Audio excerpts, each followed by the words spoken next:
A'udzu billahi minasy syaithanir rajim. Bismillahirrahmanirrahim.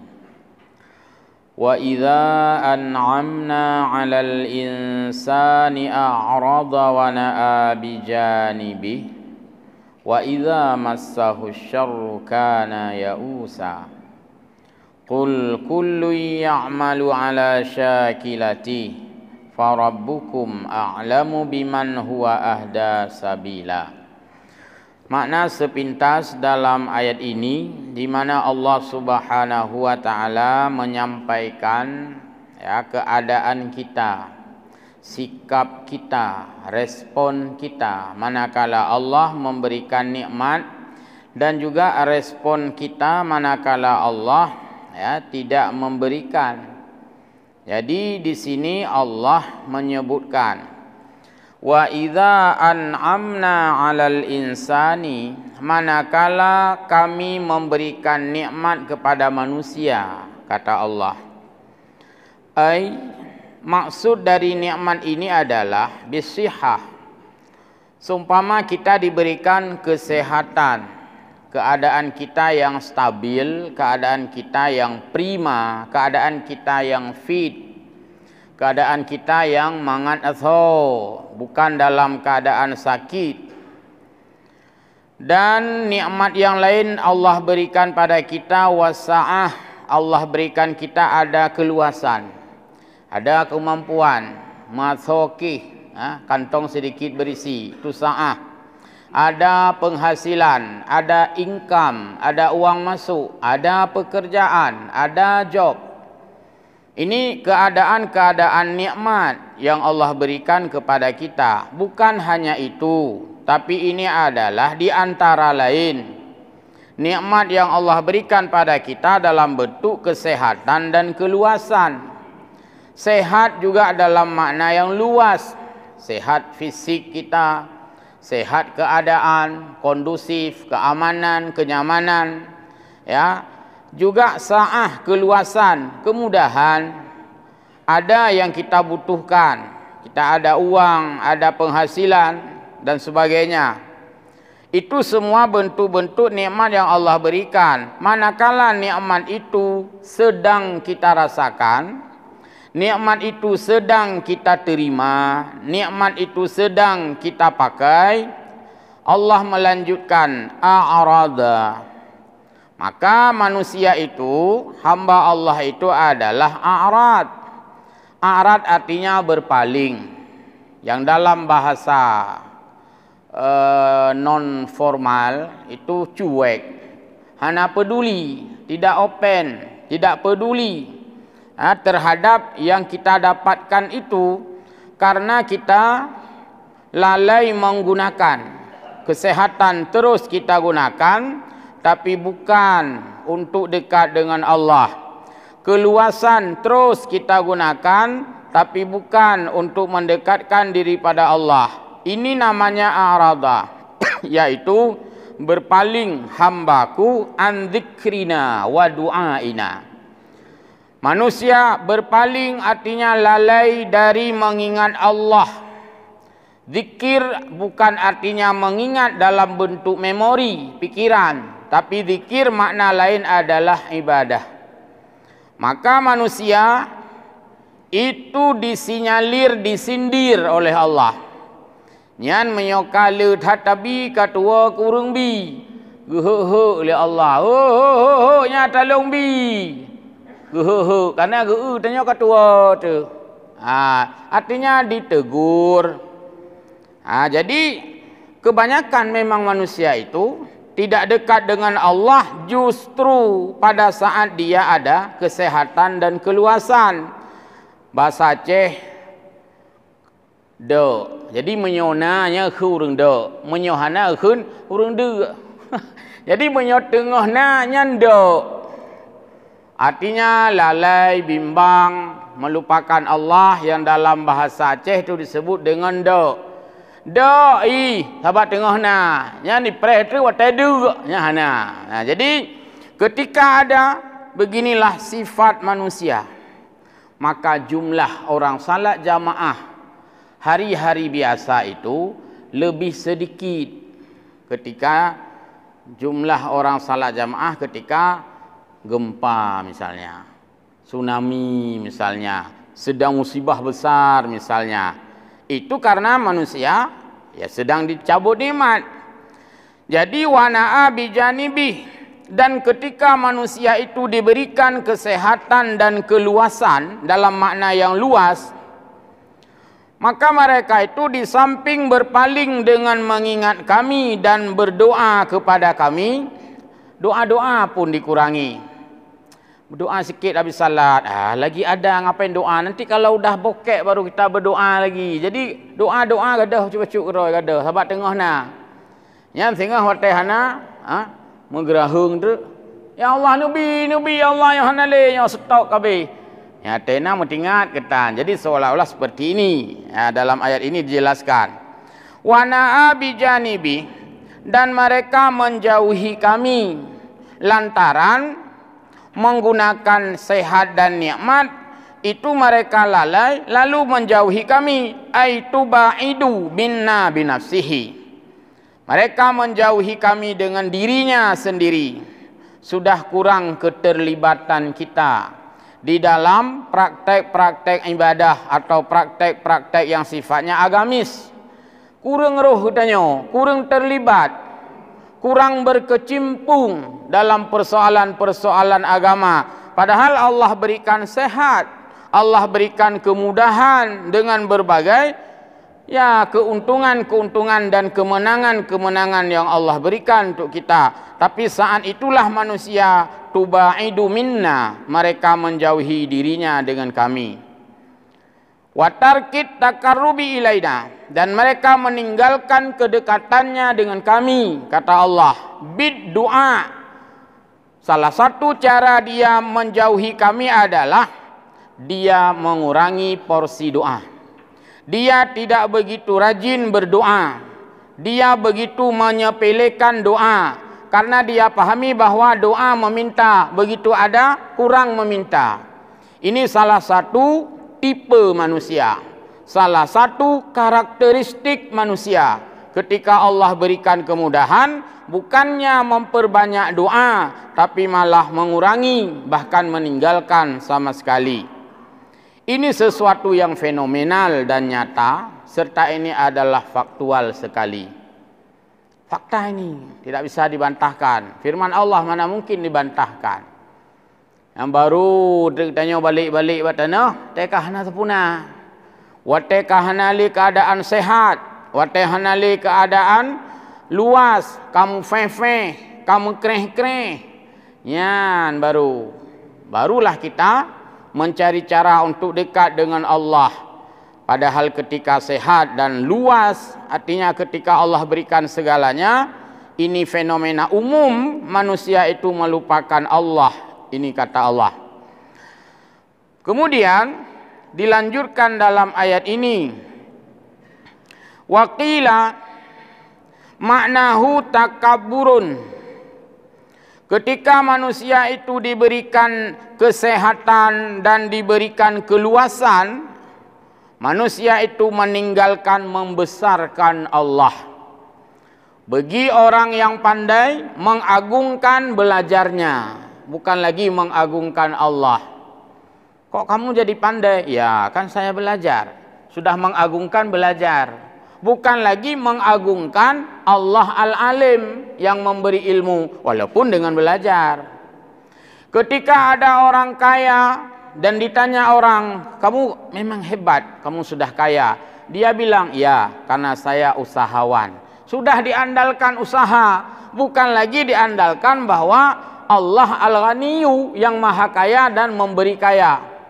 Mestinya kita katakan, ya, kekayaan ini dititip oleh Allah yang maha kaya. Dengan berkah kita berusaha. Ya kan? Iya, saya kan usahawan. Mana mungkin saya enggak kaya. Saya kan orang kuat belajar. Mana mungkin saya tidak pandai.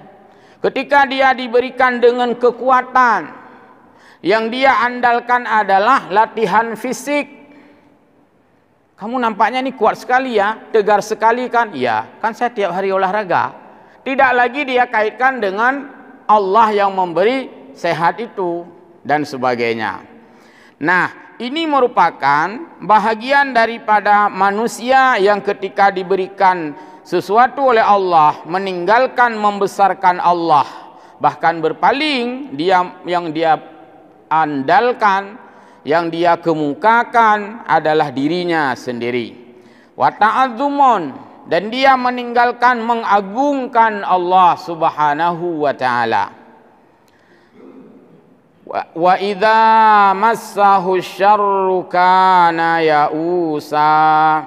Lanjutan ayat ini adalah, dan apabila manusia itu diberikan keburukan, kondisi yang tidak dia inginkan, kondisi yang tidak dia harapkan, maka manusia itu kana ya'usa, mereka berputus asa dan mereka merasa bimbang.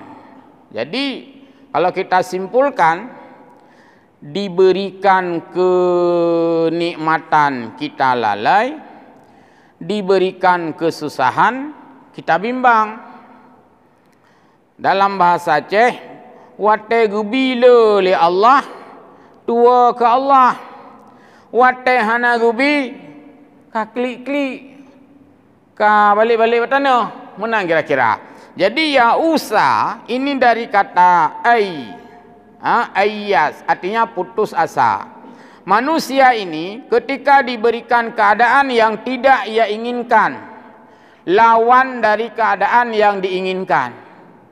Gubi kaya lalau, gubi gasin kaputus asa. Gubi carong lalau, gubi bangai putus asa. Gubi kuat lalai, gubi lemah putus asa dan sebagainya. Gubi kejayaan lalai, gubi kemunduran putus asa. Dua-dua sifat itu kedua-duanya adalah salah. Yang benar bagaimana? Gubi nikmat bersyukur menggunakan. Gubi sesuatu yang oleh kita tidak inginkan, maka bersabar terhadap kekurangan. Yang betul.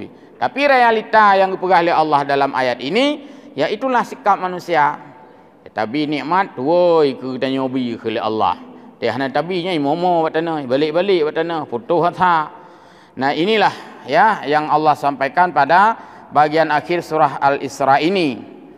Makna daripada asyarru, bila Allah memberikan kepadanya asyarru, masahus syarru. Contoh, asyiddatu waddarru, kesempitan, kemudaratan, keadaan yang tidak luas baginya. Menyabuno luas, menyanya sempit. Kok susah Daudit, cari uang susah, cari kerjaan susah, semua susah, serba susah. Ketika itu manusia berputus asa. Bukannya dia bersabar. Ketika miskin bukannya bersabar mencari cara, tapi malah cari cara pintas mencurinya, keputus asa dan sebagainya. Wadzurru, dalam keadaan mudarat, dalam keadaan menderita. Kana ayyaisan kunutan, putus asa, dan mereka itu keterlaluan, menangis-nangis, balik-balik bertanah bahasa Aceh. Wa qila maknahu, juga dikatakan makna dari ayat ini bahwa innahu yatadarra'u wa yada'u indadh-dhurri wasyiddati.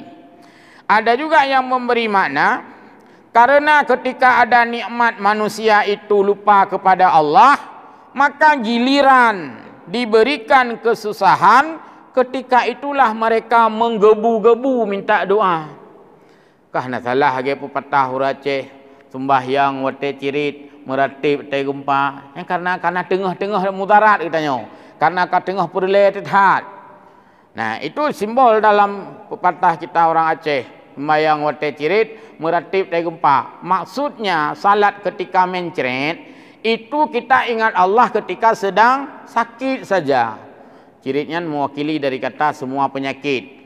Lalu kita berzikir di saat gempa, karena susah juga, sedang dalam keadaan linglung, kepayahan, dan sedang dalam keadaan tidak menentu, saat itulah mengenal Allah. Giliran diberikan, tidak mengingatnya, bahkan melupakannya. Ini Allah sendiri yang mengatakan, ya, bahwa begitulah sikap daripada kebanyakan kita sebagai hambanya, sebagai manusia. Fa idza ta'akharatil ijabah, manakala Allah menunda menerima yang ia minta. Di antara kita kan banyak sekali meminta apa yang kita inginkan, tapi perlu diingat, kita silakan meminta apa yang kita inginkan. Itu memang Allah berikan hak untuk kita. Silakanlah hambaku minta apa saja, tapi ingat, yang Allah berikan adalah apa yang Allah mau. Laki berang kepuju, laki bujit kenyo, bujit keji, cita-cita ju bujit ke presiden, ya tidak dilarang, tapi terimalah kenyataan kalau memang kita nanti hanya jadi keplor. Yang mbak cita aku jadi presiden, ini aku mau jadi capres, mau jadi cawapres. Giliran jadinya kepala lorong. Jadi tidak dilarang juga cita-cita. Cuman jangan memaksa Allah harus yang memberikan apa yang kita inginkan. Sebab Allah memberikan bukan yang kita inginkan, tapi apa yang Allah mau. Sebagaimana itu disebutkan dalam kitab-kitab tasawuf, seperti di dalam kitab Al-Hikam. Jadi ketika Allah menunda atau terlambat menerima apa yang ia minta, ya'is, kata Allah, itu pun manusia berputus asa, bahkan dia bosan meminta. Ini pula doa baca, ini pula doa. Kerana yang kata doa, pi hana jelah, hana pi. Ya, ini ya'is, putus asa. Padahal berdoa itu di samping daripada meminta, di samping meminta, juga yang paling penting diingat bahwa berdoa adalah ibadah. Persoalan diterima atau terlambat diterima atau belum diterima atau dialihkan yang Allah terima, itu hak Allah, urusan Allah. Tapi tugas kita beribadah kepada Allah, yang salah satu cara ibadah adalah berdoa kepada Allah.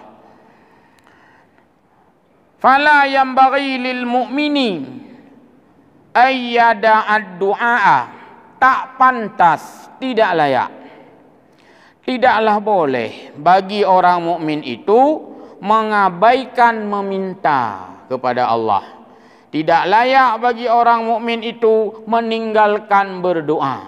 Hana layak, karena berdoa benar sebagai wujud daripada ketergantungan hamba pada Allah. Sehat kita ini tergantung atas sehat yang Allah berikan. Kaya kita ini tergantung kepada kekayaan yang Allah berikan. Maka kita adalah mustaqirrun.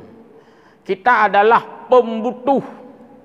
Kita adalah konsumen. Kita adalah pemakai. Kita adalah pengharap kepada yang memberi harapan, yaitu Allah Azza wa Jalla. Kita sajalah yang membutuhkan Allah, dan Allah sama sekali tidak membutuhkan kita. Kita membutuhkan Allah, maka Allah memerintahkan kita untuk berdoa. Dan ketika Allah memerintahkan kita berdoa, itu bukan kebutuhan Allah agar kita berdoa kepadanya. Kan kebutuhan Allah ya. Maka posisi doa, perintahnya untuk kita taati. Adapun manfaatnya bukan untuk Allah, tapi untuk kita. Allah hanya menyuruh kita berdoa, bukan Allah membutuhkan itu. Itu konsep tauhid. Jadi saya ulangi, fala yambaghi lil mu'mini, tidaklah patut bagi orang mukmin itu ayyada'ad du'a, meninggalkan, mengabaikan doa. Walau ta'akharatil ijabah, walaupun doa itu belum terrealisasi, walaupun doa itu belum Allah terima, bukan tidak Allah terima, tapi belum atau Allah alihkan. Yang tidak terima, hanya konsep. Hanya konsepnya. Ud'uni astajib lakum. Berdoalah kamu, niscaya aku terima. berarti yang janji Allah diterima. Tidak ada janji tidak diterima. Jadi yang doa pasti diterima. Yang menjadi poinnya adalah kapan Allah terima doa kita. Karena Allah yang maha tahu, maka kita tidak tahu kapan diterima doa. Anda tujuan dia. Karena kita tidak tahu kondisi kita yang sebenarnya. Allah lah yang tahu. Ketika Allah kita yakini yang maha tahu, maka Allah lah yang tahu kapan mesti diberikan untuk kita. Yang terima mentang. Atau yang kedua, Allah bukan menunda menerima doa, tapi Allah mengalihkan isi doa kita. Mengalihkan apa yang kita minta menjadi dalam bentuk yang lain. Kita kadang-kadang berdoa, ya Allah berikan aku kekayaan. Allah ganti, kamu enggak usah kaya ya. Kamu nanti repot kalau kaya. Saya ganti, kata Allah. Walaupun kamu minta, ya Allah berikan aku kekayaan, saya akan memberikan kamu kesehatan saja. Ya, jadi dengan enggak yang sehat, hana payah jak mulai sehat-sehat. Kemarin hana habis peng kan enggak kaya ke? Ya, daripada Allah berikan aku kaya, kamu enggak mau sehat, pokoknya aku kaya. Udah, saya berikan kamu kaya, tapi seminggu 2 kali ke Malaysia berobat ya. Kasihan sih. Ya, karena itu semuanya dalam proyeksi, dalam perbandingan yang Allah Maha tahu. Jadi terimalah ya. Walau itu ba'dal ikhtiar. Walaupun itu setelah ikhtiar kita. Tapi ketika jadi realita dan kenyataan, itulah kita menerima takdir Allah.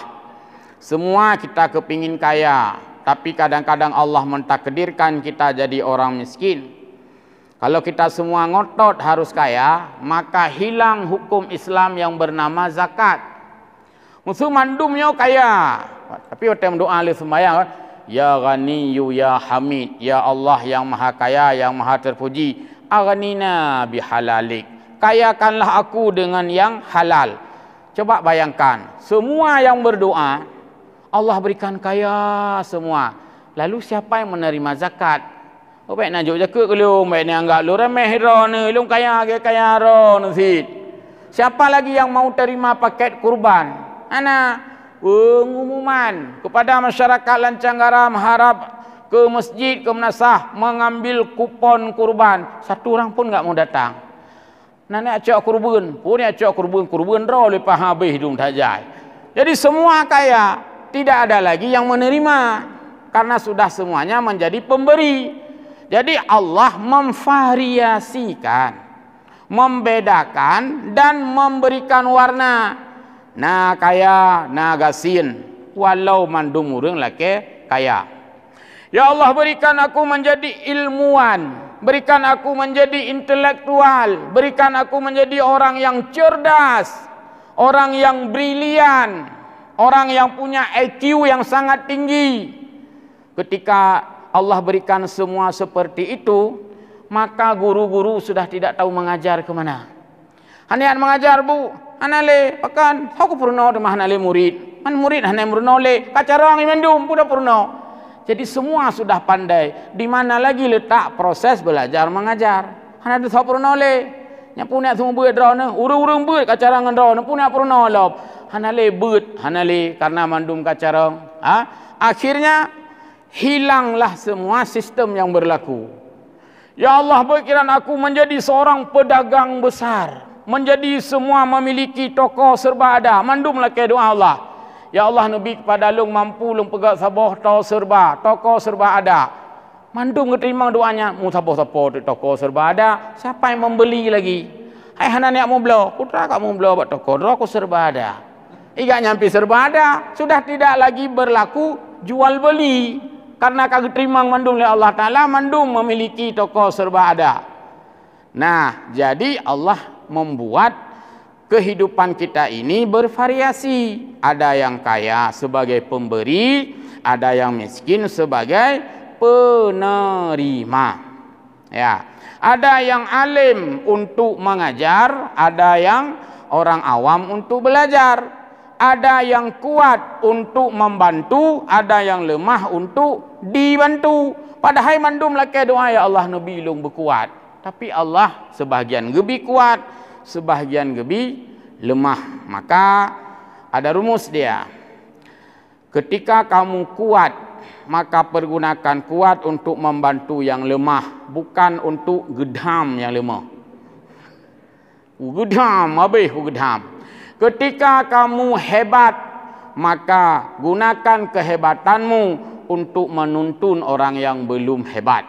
Ketika kamu kaya, maka kekayaanmu untuk membantu orang miskin. Ketika kamu pandai, gunakan kepandaianmu untuk menuntun orang awam. Kan tu pengen urumbangai. Ha kena salah. Kena pengen urumbangai. Mina kau urumbangai kena pengen. Urun cara sampai habis kena pengen. Bahkan urung cara pengen le urumbangai lo. Ha. Le ha. Ha. Kena kan pangai kah? Saya pengen le urumbangai. Ha, jadi bukan seperti itu. Dan kita dilarang dalam bahasa keseharian kita itu angkuh. Angkuh dalam bahasa gaul disebut dengan sok. Sok. Sok tak kah? Dan yang hayu sok yan, sok menjadi sesuatu yang tidak disukai walau dalam realita. Nah orang kaya, iakui gak nyan kaya. Tapi ketika gak nyan sok kaya, hanya kuile. Kamu walaupun kaya, jangan sok kaya lah. Artinya apa? Nyata orang kaya tidak bagus kalau sok kaya. Mancin bayangkan orang ngasin sok kaya. Kerlah. Orang kaya saja tidak disukai kalau sok kaya, apalagi memang orang miskin sok kaya. Itu lebih runyam. Besok tiga hat kah? Pada haji memang tiga kuat. Igrahim rubah gop. Nyandum. Besok tiga kah? Orang kuat saja tidak bagus sok kuat. Apalagi orang lemah. Besok carang. Padahal dia betul memang hebat. Pandai dia. Ketika orang pandai tidak disukai sok pandai, maka lebih-lebih tidak disukai orang bodoh sok pandai. Jadi menyoka sok nyankah nagali. Berangkapai dia wajud. Besok cantik. Hai orang cantik mantang hanagat gua tesok. Pulang orang hana cantik hanyum tahu pi. Maka ada istilah dulu ya. Mohon maaf, bukan kita ini fisik. Sudah sok pro lagi. Kenaikannya. Artinya apa? Bertindih-tindih ketidaksukaan orang kepadanya. Maka ikhlas orang adik melagak tak pihom. Balik-balik lom. Artinya kita tetap bagaimanapun kita tempatkan yang namanya sok itu tidak bagus.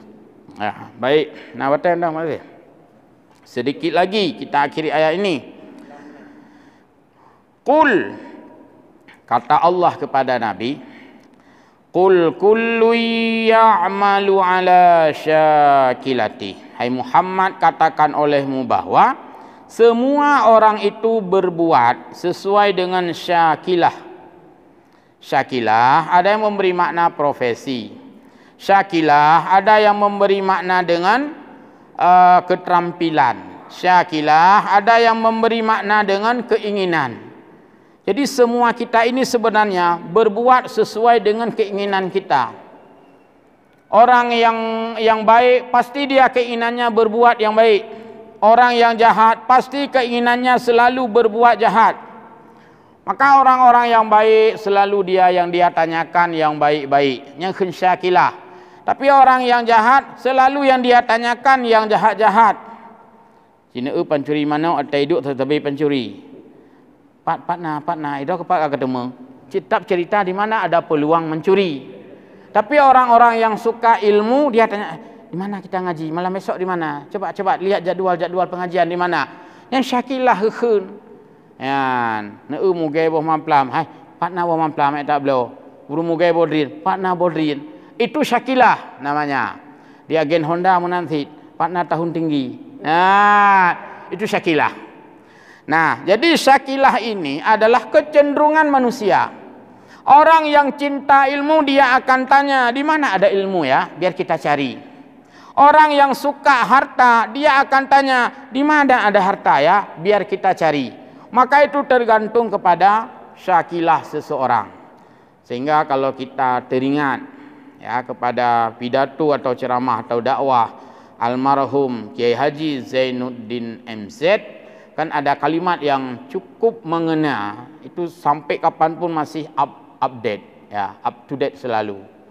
Maka kadang-kadang orang yang bersifat aniaya, dia akan bertanya, siapa yang kita makan hari ini? Sementara orang yang tidak punya beras, dia akan tanya, apa yang kita makan hari ini? Hai, putar pejuhurnya. Yang karena agaknya memang urang ngasihin. Di urung tukang ilahnya kau, hai, tor pejuhurnya. Dia akan mencari mangsa, siapa yang dia makan hari ini. Dan ini terjadi perbedaan karena syakilah tadi, karena perbedaan. Baik, kita lihat dalam tafsir ini.